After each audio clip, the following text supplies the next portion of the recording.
Так, біз ары қарата келесі сабаққа өтеміз. Бұл жаңағы ғылым бөліміндегі біздегі 3-ші сабақ болмақ, иә. Бірінші бізде учебное пособие оқу құралдары болды, одан кейін симуляторлар болды. Енді бізде қалғаны глобус мероприятий дейді. Осыны көреміз. Бұл осы жақында пайда болған бөлім. Айта кететін дүние, бұл платформа күн сайын даму үстінде, иә. Сондықтан да алдағы уақытта бұдан да жақсы қосымша симуляторлар қосылады деген ойдамыз. Өйткені жыл сайын үстіне қосылып жатыр, дамып жатыр. Сол сияқты енді міне глобус мероприятий деген осы жақында пайда болған. Глобус мероприятий дегенге басамыз. Бұл жерде біз не істейміз, нені көреміз. Біріншіден қараңыз, енді бұның аты глобус деп тұрғаннан кейін кішкене ғаламшар екен, иә, бүкіл ғаламды қамтитынын, біздің планетаны қамтитынын көрсек болады. Енді бұл жерде бізде растение дейді, лед, карта мира, пожар, спутник, земля деп не әртүрлі жағдайлар берілген. Міне қараңыздар. Температура, атмосфера, осадка, облака деп. Бұл толықтырылып жатыр. Енді бар дүниені қарап көрейік. Бірінші не істейміз? Мысалы, растительность дегенге кіріп көрейік. Растение деп қате оқып жүрмін ғой. Так, растительность. Яғни бұл жерде кішкене әдемі бір осындай ақпарат беріп қойған, иә? Қызықтыру мақсатында. Арғатай баратын болсаңыз, міне сіздерге концентрация хлорофиль деп жазып қойыпты. Міне басайық. Әр нәрсені басқаннан кейін не істеу керектігін жазылып тұр, иә? Параметр общего доступа деген басатын болсаңыз. QR-код оқушыларға беру керек. Және де запуск приложения. Яғни арнайы бағдарлама. Сіз нені көшіре аласыз деген, иә? Бұл жерде міне сіздерге тағы да бір яғни запуск HoloGlobe деп тұр.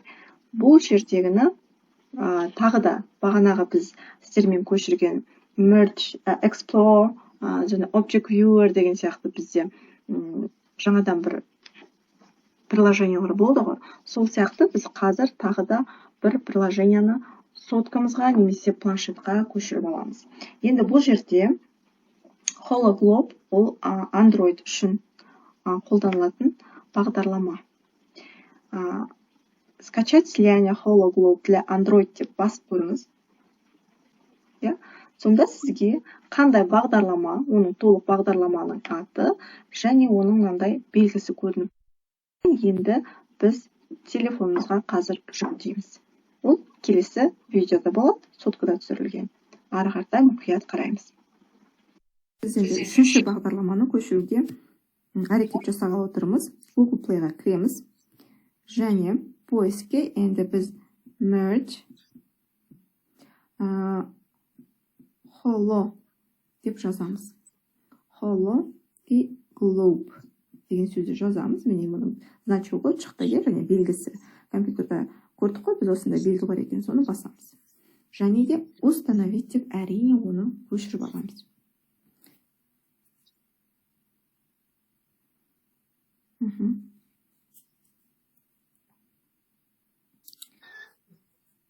Енді келесі кезекте открыть деген батырманы басып, ішіне кіреміз, иә? Открыть деп батырманы басамыз. Барлығына разрешение боламыз, или там при использовании қолданған кезде деген сияқты батырманы басамыз. Және бізге ашылып жатыр, иә? Енді сайт деп тұрған жерге, яғни біз кіреміз. Осы жерді басасыз, және өзіңіздің почтаңыз және пароліңізді жазасыз. Бұл қайталап айтамыз.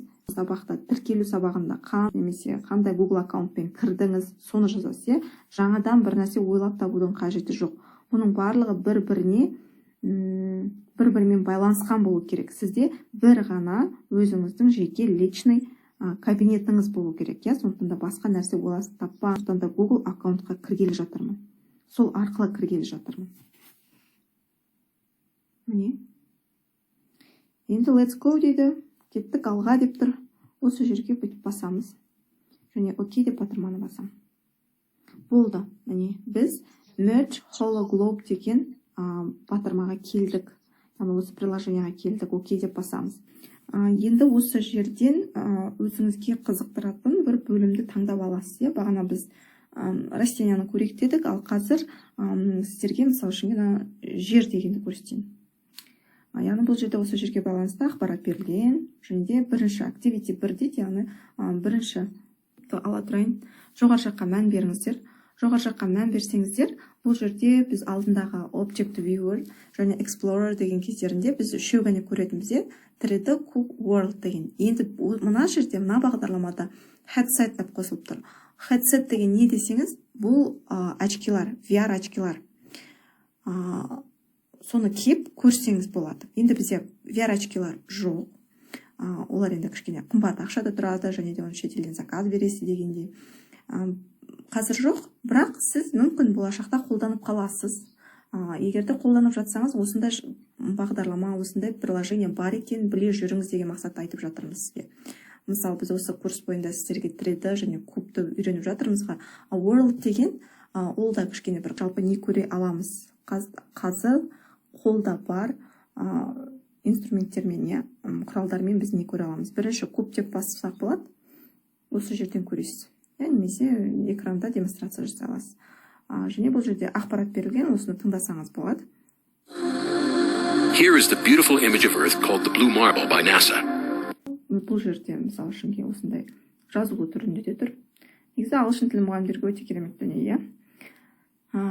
Енді бірақ сіз мысалы үшін басқа пәнді беретін болсаңыз, физика, химиядан өтіп жатсаңыз, географиядан өтіп жатсаңыз, неге ағылшынша тыңдатпасқа? Үлкен класстарға өтіп жатсаңыз.